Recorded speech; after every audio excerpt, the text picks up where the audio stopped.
Protección Civil.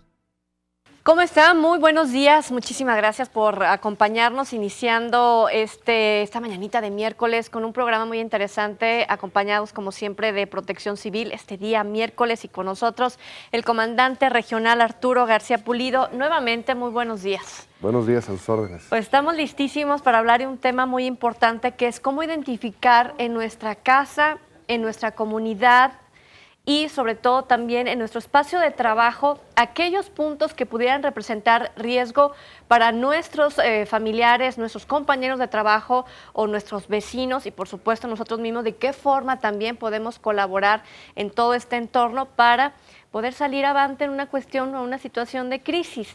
Les recuerdo que Protección Civil tiene un número telefónico donde usted le puede asesorar de lo que vamos a hablar en este momento y dónde tomar los cursos. Es el 36 75 30 60, lo vamos a estar dando a lo largo del programa y el número aquí en el estudio 30 30 53 07. Y bueno, vamos a ver, ¿por qué nos sirve identificar esas zonas de riesgo en el lugar donde nos encontremos? Bueno, hablar de riesgo es un concepto muy importante. Estamos hablando que un riesgo es un factor o es una probabilidad de que algo ocurra y que asumimos sus consecuencias, ¿no? Y de ahí se derivan otros factores como es la vulnerabilidad, la susceptibilidad, etc. Entonces, en todo nuestro entorno, en nuestra comunidad, en nuestra casa, en nuestro trabajo, pues siempre vamos a tener probables riesgos que nos puedan afectar. Entonces es muy importante para toda la comunidad que sepa identificarlos y sepa cómo salir avante ante ellos, ¿no? Un riesgo como tal, ¿qué pudiera ser? Yo, por ejemplo, en mi casa, pues es el lugar más seguro que yo tengo. No tengo yo por qué o no tendría por qué identificar un punto de riesgo. Esto es algo muy importante que lo hemos visto muchísimo tiempo. Todos nosotros como ciudadanos creemos que nuestra casa es el lugar más seguro del mundo, ¿no? Pero eso en muchas ocasiones nos hemos dado cuenta que es falso. Probablemente sea el lugar más inseguro donde yo puedo estar en mi propio hogar. Si yo no identifico esos factores, puede ser que yo esté habitando un lugar de bastante riesgo, con muchísimo peligro, y que en determinado momento eso me va a afectar a mi vida o a mi propia salud o a mis propios familiares. ¿Cuáles son esos puntos de riesgo que debemos identificar? Y yo creo que lo importante sería que el día de hoy tomáramos un papel y una pluma y empezar a anotar para después revisar y hacer un análisis minucioso con toda la familia, porque más adelante le vamos a platicar sobre el plan familiar de protección civil, que es muy importante. ¿Cuáles serían esos puntos a revisar? Muy importante hacer mención de que tiene que ver con la conducta humana, tiene que ver con asuntos culturales, nuestra casa, nuestra vivienda. Por regular, por las noches, por ejemplo, acostumbramos a cerrar muy bien nuestra casa, ponemos muchos candados, ponemos muchas llaves, etc. Y de repente no tenemos forma segura de salir rápido en caso de una situación de emergencia. Son factores a considerar, son factores de riesgos a considerar. Por ejemplo, necesitamos dividir nuestra casa en sistemas. Nuestra casa tiene muchos sistemas. Estamos hablando, por ejemplo, un sistema es el sistema de energía eléctrica. Estamos hablando de un sistema de gas LP, por ejemplo. Estamos hablando de almacenaje de productos químicos. Estamos hablando de acumulación de material combustible. Recordemos que una casa-habitación, si está vacía, no sucede nada, no sucede absolutamente nada. Mientras nosotros no acumulamos material, mientras nosotros no metemos cosas, mientras nosotros no guardamos nada, pues es una casa vacía que probablemente tenga muy pocos riesgos. Pero conforme nosotros vamos acumulando material, nosotros habitamos esa vivienda y vamos acumulando esa gran cantidad de carga, pues se pueden estar muchos incendios, mezclamos químicos que no deberíamos de mezclar, hacemos cosas que no deberíamos de hacer en cuestiones de limpieza, por ejemplo. No revisamos nuestros sistemas, creemos que siempre es seguro y no detectamos que hay una probable fuga de gas LP, por ejemplo. Y así, todos los días, por ejemplo, en esa ciudad de Guadalajara, todos los días se presentan accidentes en casas de habitación, en donde las personas creían que era el lugar más seguro para estar. Ustedes atienden todos los días un Así es. reporte mínimo en la zona metropolitana. Mínimo 10. Mínimo reportes. 10. Los más comunes son Incendios, cortocircuitos, caídas, desprendimiento de enjarre, o sea, muchísimos factores que se presentan dentro de una casa habitación. Ok, entonces hay que ubicar, por ejemplo, estos divisores de sistemas Ajá. o divisiones de sistema. Así es. Entonces, lo eléctrico, lo que tenga que ver con el gas, con químicos, con combustibles. Así es. Pero cuando me dice que uno de los servicios que atienden son caídas, entonces ahí, bueno, ya no tengo ese factor de riesgo que es como que muy localizado y como muy permanente. Lo que pasa es de que hay muchas casas habitación que en su momento fueron diseñadas para ser ocupadas en espacios determinados. Después esas casas son modificadas o son obstruidas las vías de acceso o se modifican de manera diferente, en donde los habitantes de esa casa o de ese hogar ya no tienen las mismas cualidades en la estructura. Perdón. Entonces, cuando se dan estas modificaciones, es muy probable que sucedan accidentes. Estamos hablando, por ejemplo, de estructuras de casas habitación que son diseñadas para una sola planta y después sabemos que son 3, 4 plantas en un solo lugar. Entonces las condiciones estructurales ya no son las mismas y situaciones de ese tipo. Pero si yo compré ya después de que se levantó y A lo ni mejor usted cuenta de que pasó eso. no sabe. Y yo puedo saberlo. ¿Sí? Si el dueño me dice, no, así está bien, mi casa se construyó para 20 pisos, no pasa nada, ¿cómo puedo yo saberlo? Para asegurarme, porque es importante que la gente se asegure, ¿no? Bueno, es muy importante hacer un análisis estructural si tienen los medios para hacerlo, ¿no? Desafortunadamente, mucha gente que vive No en lo va a zonas hacer. aisladas no lo hacen, pues no tienen esa capacidad para realizarlo. Pero si apenas se va a empezar a construir, si apenas se está comprando o pensando en comprar un terreno, ¿dónde puedo yo saber si este espacio es el indicado para la vivienda que yo quiero construir? Bueno, ahí sí es una cuestión muy importante de análisis. Sabemos perfectamente que todos necesitamos una vivienda donde vivir, pero habrá situaciones muy particulares que un ciudadano deberá de investigar para poder determinar si es una zona segura donde va a vivir. Y para eso tenemos varios recursos que el ciudadano puede hacer uso de ellos. ¿Le parece, comandante Arturo, que le digamos a las personas que nos ven y escuchan dónde puede usted investigar y saber precisamente si el lugar donde usted va a asentar su vivienda pues es de seguridad? 3030-5307, marque, estamos esperando sus llamadas. Vamos a la pausa y volvemos.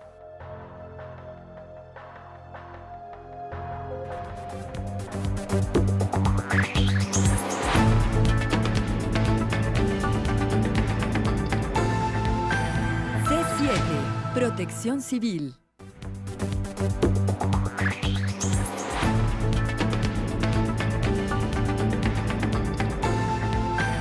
C7, Protección Civil. Bueno, yo le recuerdo el teléfono que tenemos en el estudio 3030-5307 y si usted quiere tomar algún curso para conocer precisamente estos niveles de prevención que le está sugiriendo Protección Civil, tanto en el trabajo, en su entorno, como en su área laboral, marque al 3675-3060. Y nos quedamos con una pregunta bien interesante: ¿cómo comprar y dónde comprar y saber cuáles pudieran ser mis factores de riesgo? Hay un espacio en internet donde le dice cómo está precisamente esta zona donde usted puede comprar el terreno o la casa, que es citel con S. .jalisco.gov.mx, que es el Sistema de Información Territorial del Estado de Jalisco. ¿En qué consiste esto, comandante? Bueno, cualquier persona, cualquier ciudadano puede tener acceso a esta información. Esto es muy importante que lo sepan. En donde en esa página de Citel nosotros tenemos nuestro Atlas Estatal de Riesgos. Cuando un ciudadano consulta esa información puede darse cuenta de, por ejemplo, el tipo de relieve que hay, si es una zona inundable, si no es inundable, si es probable que pueda tener alguna complicación a futuro o no. Esa información es muy importante y cualquier persona lo puede consultar en línea. Ahí está, en línea. Le repito, es citel con S de Sistema de Información, .jalisco.gov.mx. Ya decidimos construir ahí, ya tenemos nuestra casa hermosa, divina, ya compramos, etcétera. Pero sin embargo, cuando empezamos el programa dijo, en el aspecto cultural hay otra cosa que tenemos que eliminar y el día de hoy le vamos a hacer hincapié y le vamos a pedir a usted que a partir del día de hoy se dé a la tarea de sacar cuanto cacharro, cuanto artículo tenga en casa que tenga usted más de un año sin usar. Así es. ¿Por qué? Bueno, quizás manifestarlo así sea difícil, ¿no? A lo mejor todos tenemos nuestras cosas y no queremos deshacernos de ellas, pero eso es un grave problema para los departamentos de bomberos de las diferentes ciudades, lógicamente también para nosotros como Unidad Estatal de Protección Civil, porque eso incrementa mucho el riesgo de incendio en una casa. El hecho de acumular bastantes cosas, nos hemos dado cuenta de que hay casas donde ni siquiera puedes caminar. Los pasillos están totalmente obstruidos por ropa, por juguetes, por cosas que quizás no se ocupen y que eso en el momento donde se registra un incendio no tenemos prácticamente tiempo de respuesta. Los tiempos de respuesta se incrementan bastante porque la capacidad que tienen las personas para salir de un lugar de este tipo son muy bajas. No tienen probabilidad de vida esas personas.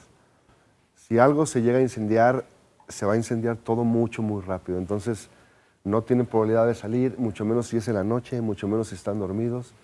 Y lógicamente esos minutos se van a incrementar a la espera de que lleguen los bomberos, etcétera. Entonces, las probabilidades de vida de las personas que habitan esas casas habitación son muy bajas. A ver, imagínese usted un closet donde en la parte de arriba están las cajas de cartón con los libros de los hijos cuando fueron a la escuela. Después ve uno donde pone uno la ropa, los ganchos, y resulta que no cabe un gancho más con una playera, una blusa, un pantalón más, porque está completamente abastecido el espacio. Una cajonera donde estamos Cobijas, hablando de lo mismo. colchas. Y en la parte de abajo, entre el piso y el nivel de la ropa, colchas, cobijas, etcétera. ¿Eso es una bomba de tiempo? Sí, claro. Efectivamente. Si yo le prendo un cerillo, haciendo una prueba, ¿en cuánto tiempo prendo un closet así? Estamos hablando de cuestiones de no más de 3 minutos. 3 minutos. ¿Y ustedes llegan a un domicilio en cuánto tiempo? En zona metropolitana, cualquier departamento de bomberos, con algunas excepciones, estamos hablando de tiempos de respuesta entre 5 y 8 minutos. Eso quiere decir que esto ya se hizo polvo, cenizas. Y cuando nosotros no tenemos, no reconocemos o no conocemos los puntos de salida de nuestra vivienda, nos podemos quedar completamente aislados. Sí, claro. Y más si tenemos obstruido las áreas. ¿Con qué obstruimos regularmente las áreas? Aquí estamos hablando de cuestiones, y lo vuelvo a repetir, estamos hablando de cuestiones de cultura general y estamos hablando y podríamos aterrizar esto en una cultura de protección civil general para una familia, por ejemplo. Las cuestiones, los pasillos se obstruyen generalmente con juguetes, con bicicletas, con cajas, con ropa, con muebles que ya no utilizo. La maceta, la planta, el mueblecito. La televisión que no sirve, las bocinas que no sirven. Y si yo no establezco un plan o yo no tengo orden en mi propia casa, pues prácticamente cuando se presente una situación de riesgo, como lo manejamos en un principio, pues las probabilidades aumentan de que yo sea muy vulnerable ante ese riesgo. ¿Qué acciones puedo implementar yo en mi casa para eliminarlas? Además de que si yo no utilizo tal cosa, tirar, ¿no? Y limpiar todos los pasillos. ¿Qué más? Primeramente, estamos hablando de una conducta. Estamos hablando de una conducta de autoprotección. Posteriormente, estamos hablando de que tenemos que hacer un saneamiento de mi casa-habitación. Los pasillos tienen que ser para transitar, no para almacenar cosas. Entiendo que para algunas familias puede ser difícil. Por ejemplo, hay muchas familias que quizás su medio de sustento sean trabajar, no sé, en los tianguis y que almacenan sus mercancías dentro de su casa y situaciones muy particulares, ¿no? Pero sí hacer un análisis en donde ellos mismos sepan que están dentro de una situación de mucho riesgo. Tenemos que limpiar nuestra casa, tenemos que modificar nuestra conducta, y no nada más hablando de situaciones de incendio. Estamos hablando de situaciones de un terremoto, de una inundación, de muchos otros factores que tenemos que comenzar en nuestra propia casa, pues. ¿Cómo mitigo yo estos riesgos? ¿Cómo los hago menos? Por ejemplo, el Plan Familiar de Protección Civil, ¿en qué consiste?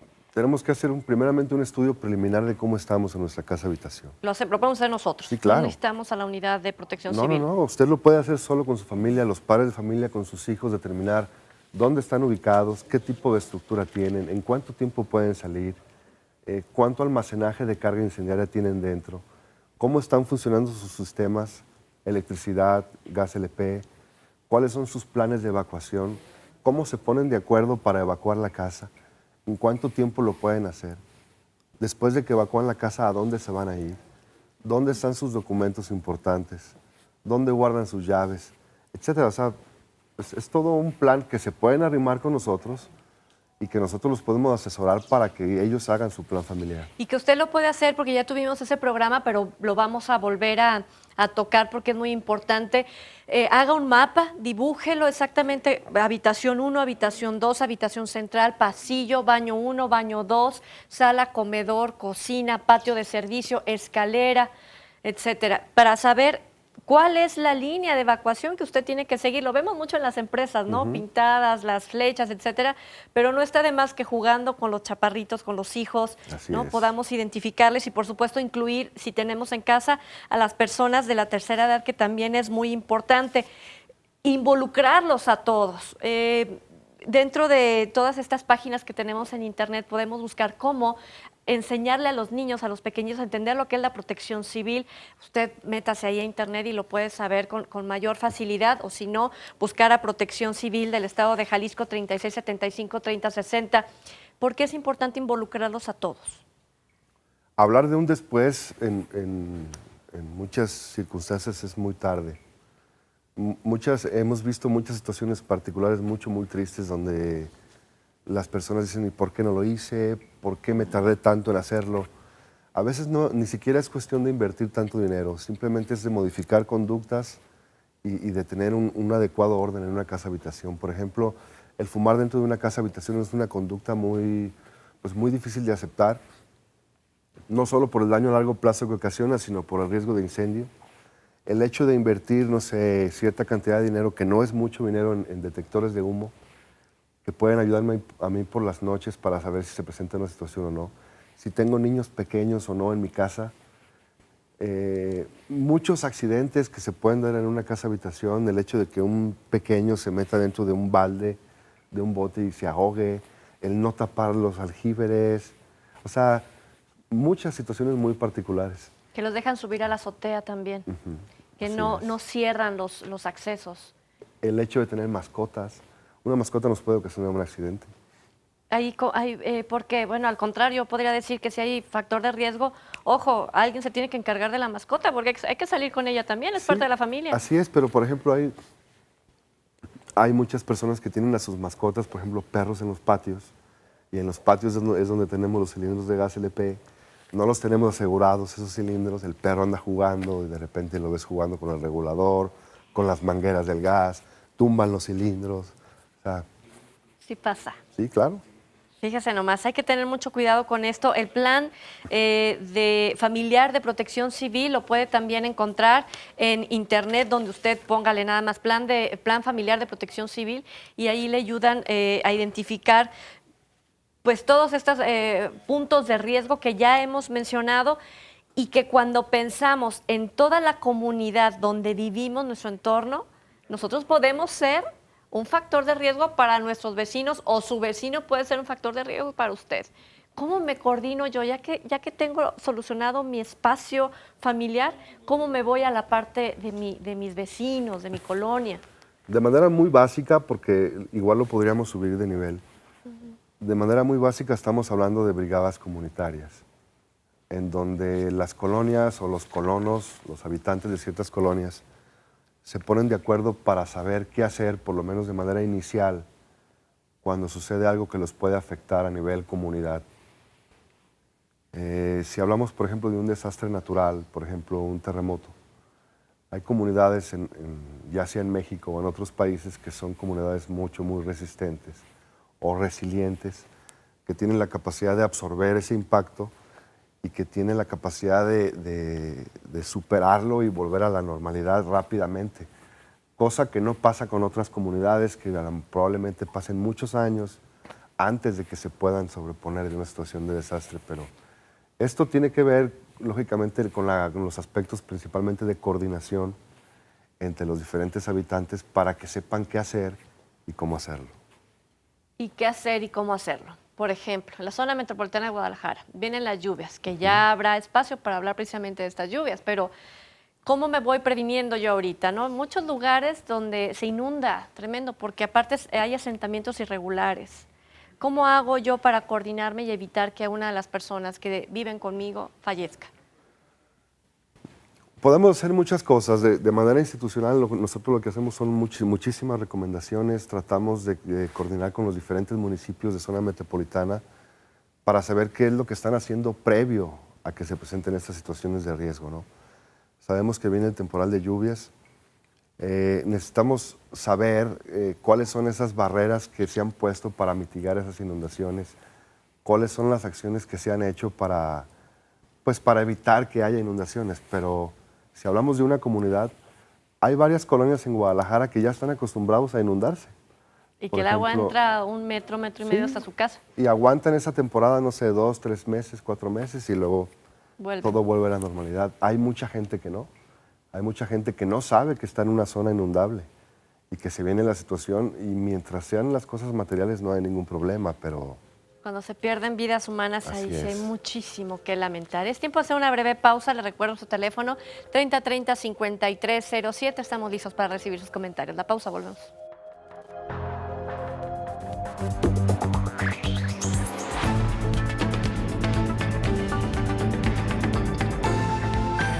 C7, Protección Civil.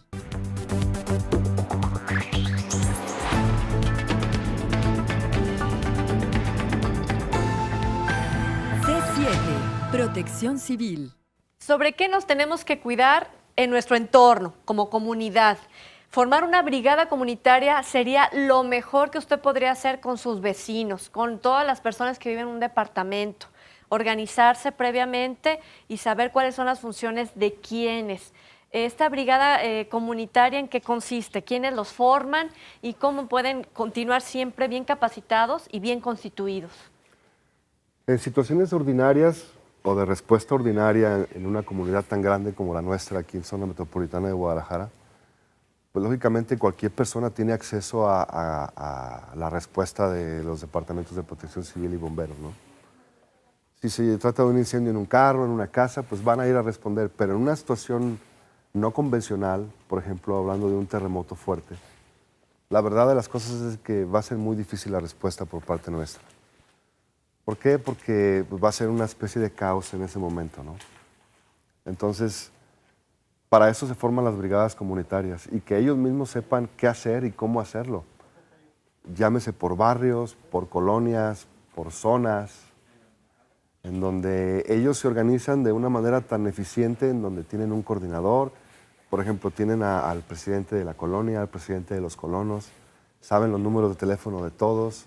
En el caso de una estación, ellos conocen de primeros auxilios, saben cómo hacer, por ejemplo, un albergue o un refugio temporal, saben cómo administrarlo, saben qué hacer.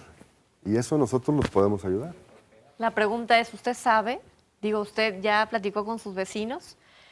Qué difícil es, sobre todo, saber que no es la mayoría de la población quien tiene conciencia de esto. ¿Cuántas personas le han hablado a Protección Civil para formar estas brigadas comunitarias? Bueno, en la parte nuestra y desde el ámbito federal es una situación de capacitación constante. Hablar de números exactos o precisos, la verdad lo desconozco en este momento, pero sí es una gran cantidad de personas las que se han entrenado, pues. El problema no es tanto el entrenamiento, sino la conformación como tal a la hora de una situación real. Hay muchas personas que se entrenan con esto es todos los días. Mucha gente está recibiendo capacitación, entrenamiento, tanto de manera individual, pues, como grupal, a nivel colonia, por ejemplo. Pero la situación es de que a pesar de que tienen el entrenamiento, o no le dan una continuidad, o no sabemos cómo van a reaccionar a la hora de una situación real. Le puede ganar el nervio. En una inundación, por ejemplo, ¿qué hay que hacer? Primeramente, lo que siempre decimos, y aunque se escuche no mal, pero pues tenemos que decirlo. Que no les guste. Guardar la calma. Muchas veces nos dicen, ¿cómo quiere que guarde la calma si estoy ante una situación de ese tipo? ¿No? Pero eso es muy importante. Cualquier ciudadano que esté en una situación, guardar la calma, esperar a que sea rescatado, si está inhabilitado, que no puede ir a ninguna otra parte, vamos a llegar, eso es un hecho. Pero ¿yo qué hago? Ya estoy adentro, estoy viendo que está entrando el agua y ya llevo medio metro en mi casa. ¿A dónde me voy? Mi casa es 3x3 y nada más tengo una ventana y una puerta. Aspectos básicos de supervivencia. ¿Qué hago? Tiene que subirlo a zonas altas, tiene que subirse a la azotea. Tiene que haber forma de subir a la Claro. azotea. Tiene que haber una forma de subir a la azotea y esperar a que sea rescatado. Hacer señas, hablarle a los vecinos, no sé, cualquier situación. Si tengo tiempo todavía de portar algo, de subir a la azotea con algo, ¿qué podría llevarme? ¿Una lámpara? Si tuviera. Agua Agua. para tomar, probablemente una lámpara. No, en muchas ocasiones no tienen tiempo de hacer más cosas, ¿no? Más que Y eso. quien quiere hacerlo, a lo mejor se enfrenta a una situación particular de riesgo y después ya no tienen la oportunidad de subir. Hay que salir de casa y correr. Cuando ya vemos el arroyo con cierta fuerza. Son situaciones muy particulares. Ha habido situaciones en donde nosotros mismos exhortamos a la población a evacuar cuando tenemos el tiempo suficiente para hacerlo, por ejemplo, ante un huracán o una tormenta tropical. Sí tenemos tiempo para hacerlo y lo hacemos, ¿no? Prevenimos a la población, en determinadas situaciones sí alentamos para que se evacúen a un lugar seguro. Pero habrá situaciones muy, muy particulares donde no se tenga el tiempo, que sea muy repentina la cuestión de la situación de desastre. Entonces las personas, si están debidamente entrenados, pues deben de saber qué hacer y si no, pues A la es el azotea. instinto natural de Sobrevivencia. sobrevivencia. ¿Te acuerdas aquella imagen de estos dos chicos en Tonalá que rescataron a un señor que lo llevaba a la corriente? Ajá. Si ya la corriente lo jaló, ¿hay alguna forma de buscar de dónde detenerse o cómo parar? ¿Qué es lo recomendable? ¿Flotar? ¿Ponerse boca arriba? ¿Ponerse boca abajo? ¿Qué hace uno ya No, ahí? esas son situaciones muy difíciles. Extremas. Son extremas, la corriente del agua es muy fuerte, no se puede hacer gran cosa. Y Hasta tampoco, donde llegues. Y tampoco hablamos de tiempo porque, ni tampoco hablemos si sabes nadar o no sabes nadar. O sea, es algo muy extremo, te vas a golpear, tienes muy poco tiempo. Si tienes el tiempo suficiente como para agarrarte de una rama de un árbol o algo, pues qué bueno, pero es muy difícil. Ya no es probable. Temblores. Aquí estos días nos han asustado mucho con los temblores. A mí me tocó en un espacio de trabajo en el piso número 2 y empezamos a bajar en el pasado temblor de la semana pasada fue, ¿no? Entonces, adelante de la fila iba una persona de la tercera edad. Íbamos a 1 por hora, imagínense, bajando escaleras muy lento. ¿Qué tenemos que hacer ahí, por ejemplo, cuando un temblor en un edificio, en una casa habitacional, etcétera? ¿Qué hacemos con las personas de la tercera edad que no avanzan rápido? Eso que mencionas es algo muy importante. Antes de eso, yo quisiera hacer mención de que toda la gente que nos escucha deben de saber que estamos en una zona geográfica de alto riesgo ante sismos. Formamos parte del cinturón de fuego que viene desde Asia, Pacífico. Todo el litoral de las costas de Jalisco tienen cierto nivel de alto riesgo, incluido otros estados de la República. Entonces estamos sentados en una situación natural donde se presentan terremotos muy frecuentemente, ¿no? A pesar de que no hemos tenido uno fuerte desde el 85 para acá, quizás un poco menos, pero estamos en situación de riesgo alto. Entonces, eso tenemos que tenerlo en nuestra vida diaria, en nuestra vida cotidiana, lo tenemos que manejar. El qué hacer y el qué no hacer ante situaciones muy particulares requiere de cierto nivel de entrenamiento. Por ejemplo, si hablamos de personas de la tercera edad, pues son situaciones muy específicas que sí tenemos que saber particularmente qué hacer con ellos, cómo manejarlos. Y no nada más de la tercera edad, sino personas con alguna discapacidad, por ejemplo, el oído o cuestiones de ese tipo, que sí es muy importante. Si pudiéramos entre dos adultos ponerlo en hombros y bajarlo rápido, ¿es recomendable? Claro que sí. Sí, porque... Si tenemos el tiempo para hacerlo, sí. Recordemos que ante una situación de terremoto primero es protegernos y luego después la es otra. salir. Muchas veces nos ocasiona más problemas o más accidentes tratar de salir que el propio terremoto. Fíjese nomás. En nuestro entorno, en nuestro México, podemos decir que no pasa de forma regular o frecuente, pero yo le quiero comentar, ¿no? Las balaceras, Estas acciones que no tienen que ver solamente con el proceso natural, sino que es provocado por el hombre, también pone en riesgo la protección de los civiles.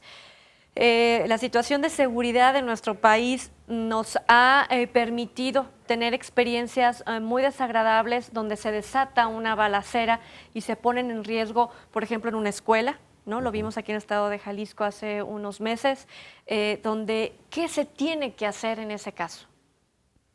Bueno, eso también forma... Porque forma parte de ustedes. Eso también forma parte de lo que es la protección civil, lógicamente en coordinación con aspectos de seguridad pública. Pero en materia específicamente hablando de protección civil, pues es una situación que se da, desafortunadamente se da y no nada más aquí, se da en cualquier parte del mundo. Entonces, y eso va dentro de los programas internos de protección civil, de los sistemas de autoprotección. Cuando estamos involucrados ante una situación de ese tipo, pues no queda otra opción más que protegerse, ¿no? Protegerse mediante algún obstáculo, alguna barrera, esperar a que las cosas se calmen, se tranquilicen. Y si alguien resultó herido por situaciones muy particulares, directas o indirectas, pues esperar a ser atendido. Si la herida es, veo que estoy sangrando, etcétera, por ejemplo, o veo yo a la persona a mi lado que está sangrando, ¿qué es lo que podremos hacer para ayudarlo y esperar? Porque ahí el tiempo es muy valioso, la persona se puede desangrar, ¿no? Bueno, independientemente del nivel de conocimiento que se tenga en primeros auxilios, el hecho de que una persona esté sangrando abundantemente, pues nos indica que muy pronto va a estar en un estado de shock. Entonces, ¿cuánto tiempo puede entrar en estado de shock? Depende del sangrado. Por un sangrado regular, por ejemplo, estamos hablando de muy poco tiempo, Minutos. Segundos, quizás algunos minutos. Okay.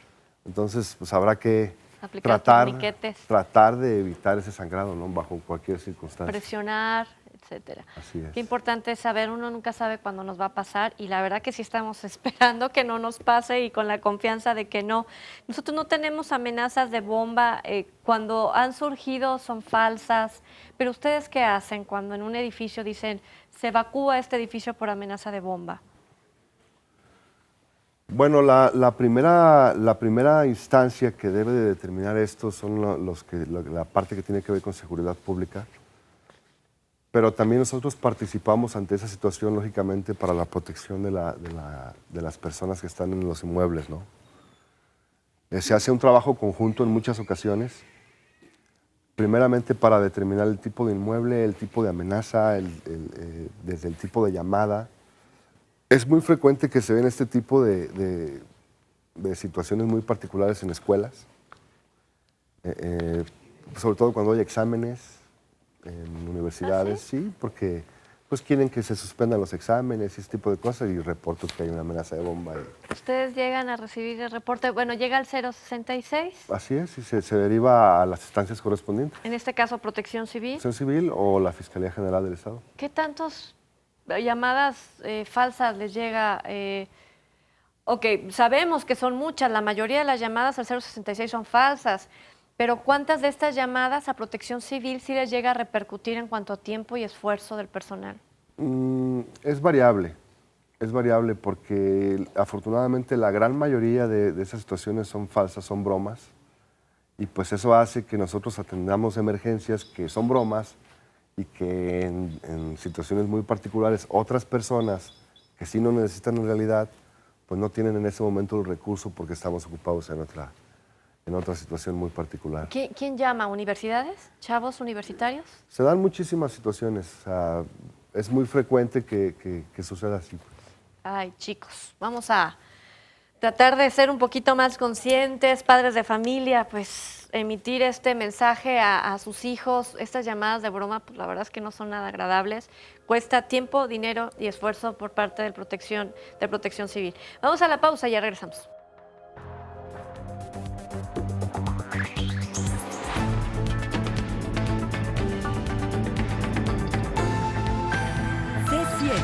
Protección Civil.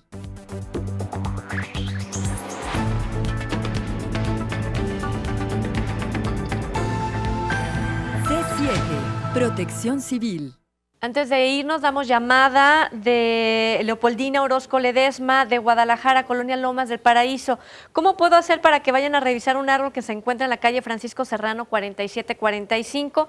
Las raíces están levantando ya la banqueta, el árbol está ladeado hacia su casa y quiere reportarlo antes de que comiencen las lluvias. 066 para que le canalice a Guadalajara, y el teléfono del Ayuntamiento de Guadalajara es 071 072 Zapopan, si no me equivoco, y ahí le pueden atender directamente para que lo manden a la Dirección de Ecología. Nos quedamos en esta parte donde ya es importante empezar a tocar el tema de las empresas o donde yo laboro, ¿no? Hablábamos de estos riesgos que hay cuando se presenta, por ejemplo, una amenaza de bomba falsa. Fuera del aire estábamos platicando que las universidades, los jovencitos de universidades, cuando están en exámenes lo hacen, y sí se registra en muchas ocasiones el movimiento del equipo, del personal antibombas, o ¿cuál es el equipo que acude? Hay desplazamiento de personal especializado que cuenta la Fiscalía General. Y en muchas ocasiones igual coordinan con nosotros. Se coordinan con ustedes. ¿Y ese desplazamiento cuesta dinero? Sí, claro. ¿Sí? Si yo estoy en un lugar público como este, que puede ser una universidad pública, privada, que puede ser el edificio donde trabajo, donde hay la concentración de un grupo mayor, ¿qué medidas puedo yo tomar si no veo, por ejemplo, indicaciones de por dónde evacuar en caso de? ¿Qué hago yo como ciudadano? Bueno, dependiendo de la situación, ¿no? Si existe la necesidad de evacuar por ciertas circunstancias específicas, pues hay que evacuar.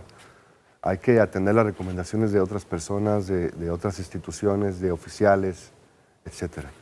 Cuando no se tiene el conocimiento de cómo hacerlo, pues sí necesita ser guiado.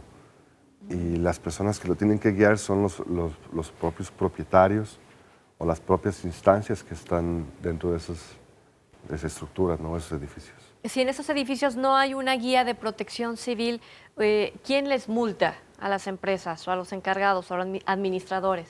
Pues son varios factores diferentes. O sea, por ejemplo, nosotros como instancia podemos regular la parte de la conformación de las brigadas. Es parte de nuestra responsabilidad que todos los organismos públicos, por ejemplo, tengan sus unidades internas de protección civil. ¿Eso es obligación? Sí, claro. Y por la parte gubernamental, sí. Todas las instancias gubernamentales deben de tener sus instancias internas, sus grupos de intervención en caso de una situación, sus brigadas de respuesta, etc. Sobre todo las empresas de mayor riesgo, ¿cuáles son? Hablar de empresas de mayor riesgo muchas veces es una situación muy particular que tiene que ver con probabilidad y estadística. Por ejemplo, habrá situaciones muy particulares de empresas que manejan productos muy peligrosos, pero que en un año no tuvieron un solo incidente o un solo accidente.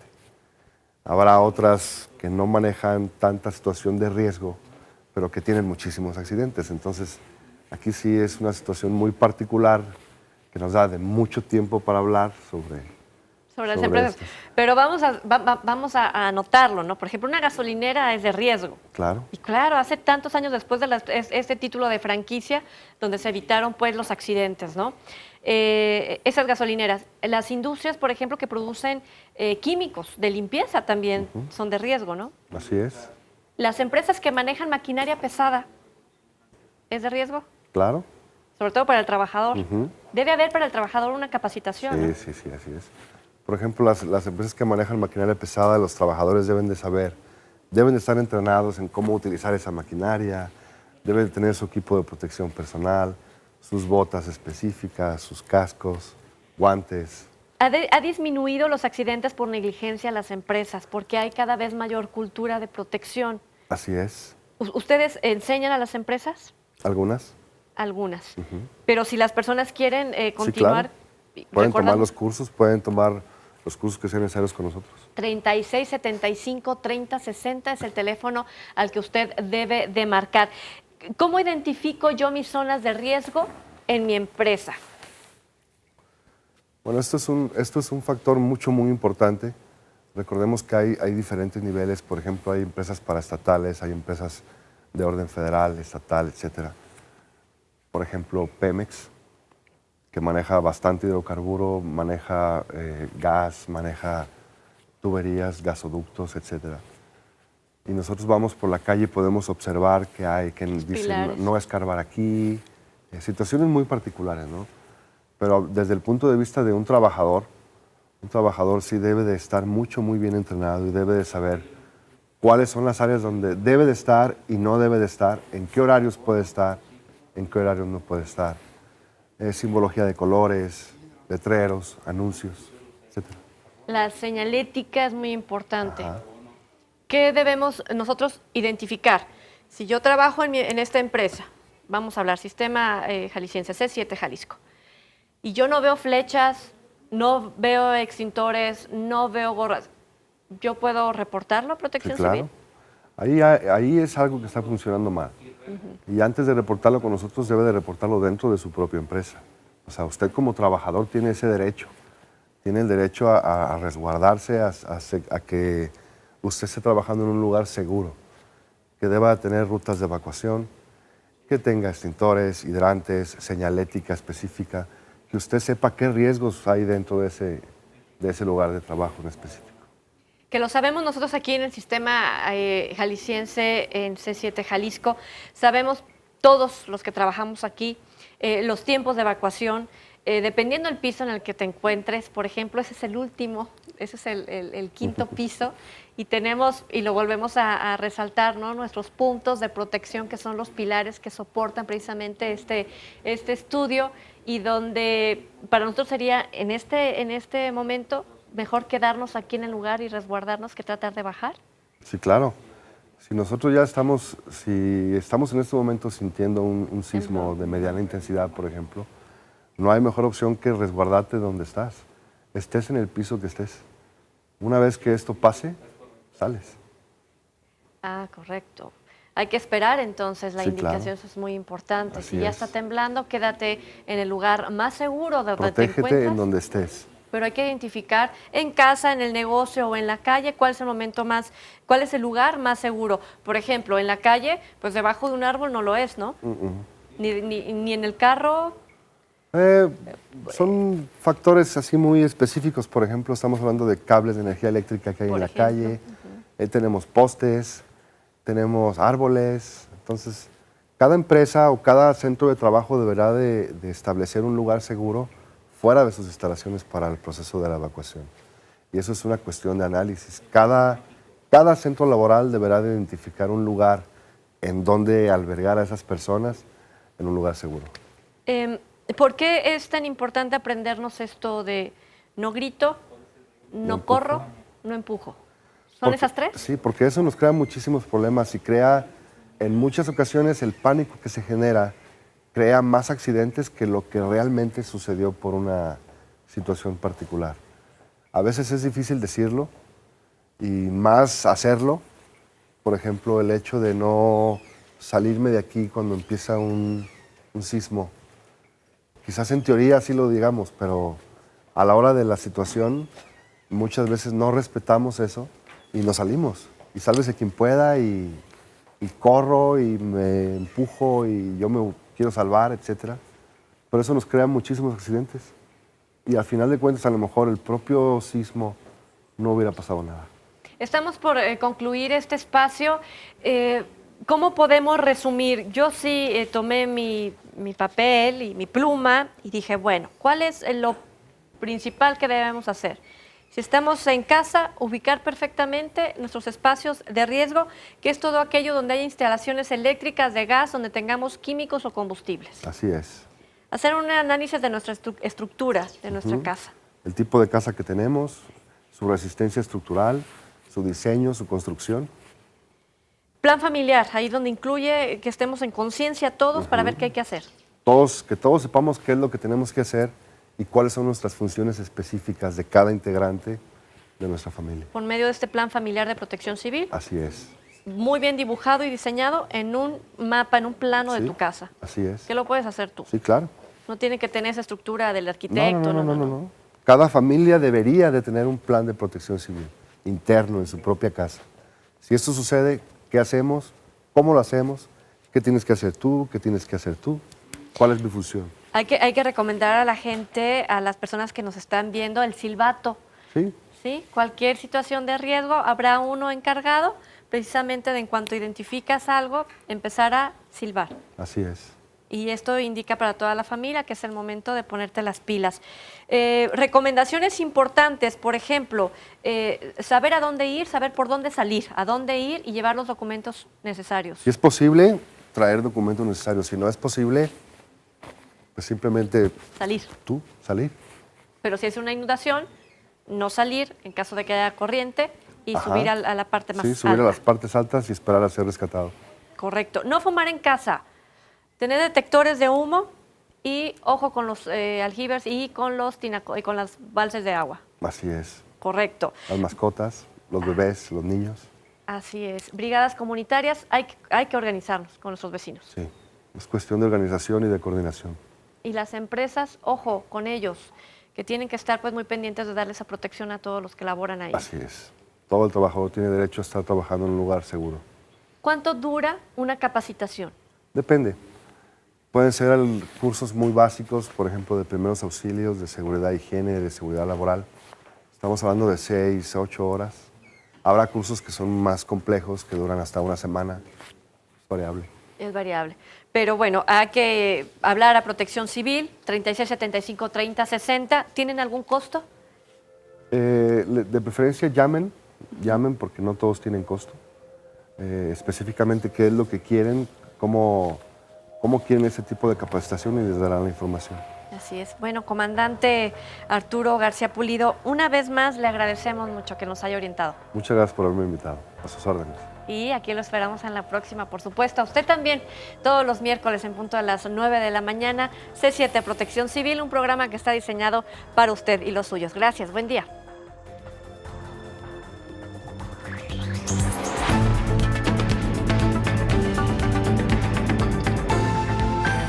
C7 Protección Civil.